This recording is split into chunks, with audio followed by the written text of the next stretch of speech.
So just a brief thought about learning agendas and how those apply to both the network development side and the innovation process.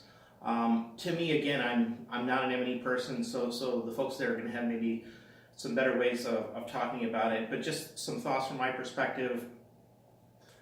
I don't find values in learning agendas that are just sort of, generic, but really, if they're addressing the problems and challenges that we're working on, I think they're really effective. And in the context of experimentation and learning, I think, there's a number of questions we need to think about in developing our network, right?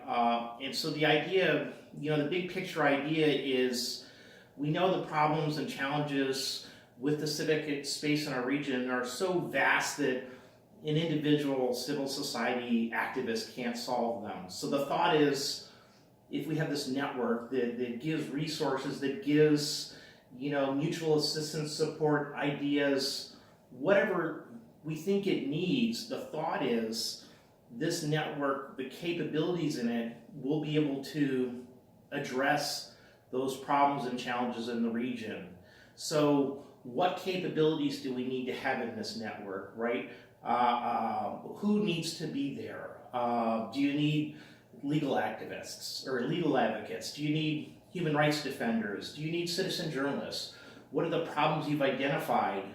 And based on that, what is the composition of the network?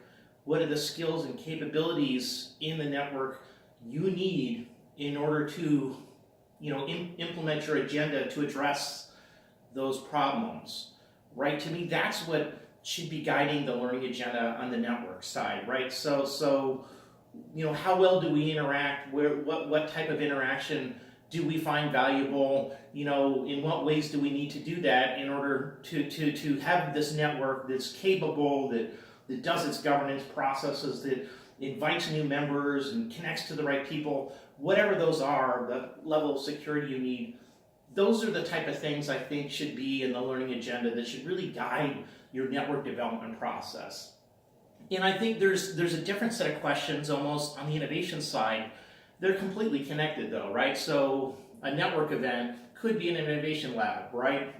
Where one of the goals is avidly connecting, citizen journalists with civil society professionals, in the case of Latin America, to think through better ways of telling their story, to get their message out, to really use this evidence-based approach to holding people accountable that they're trying to work with, right? So it could have a real, clear network development impact and goal. But at the same time, you might have a very specific innovation lab addressing a very clear problem, or you might have a more open-ended one that really brings in a number of different folks to bear. There's a number of different ways to do these innovation processes.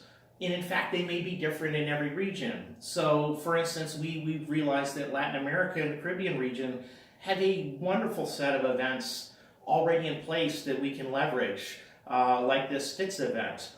And so we can think through ways of doing innovation using other organizations' events, and that'll be very different maybe than how we would, design an innovation lab in East Africa around, bringing together legal advocates with human rights defenders and technologists to build sort of mutual trust networks.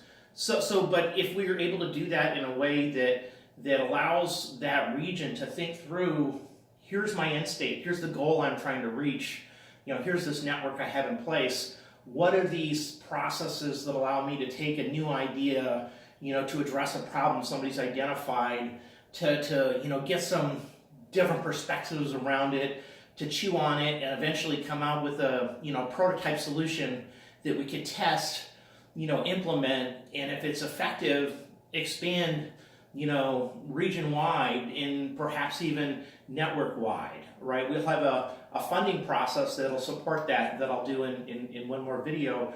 But that's the idea. What are the questions? What's the learning agenda here? In this case, it's who do we need to be doing this type of innovation?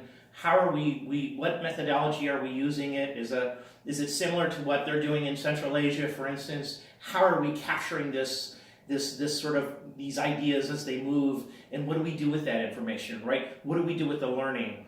Some of it may be close hold within our network that we don't want to share out, but some may be, valuable to the public at large. So each one of these we need to think through how that works. And so to me, the questions that you would have for a learning agenda in designing and implementing and growing your innovation processes and methodologies may be different, but connected to a different set of questions that really, drive your ability to assess your network today and sort of plan, future progress. So that's sort of how I think about it.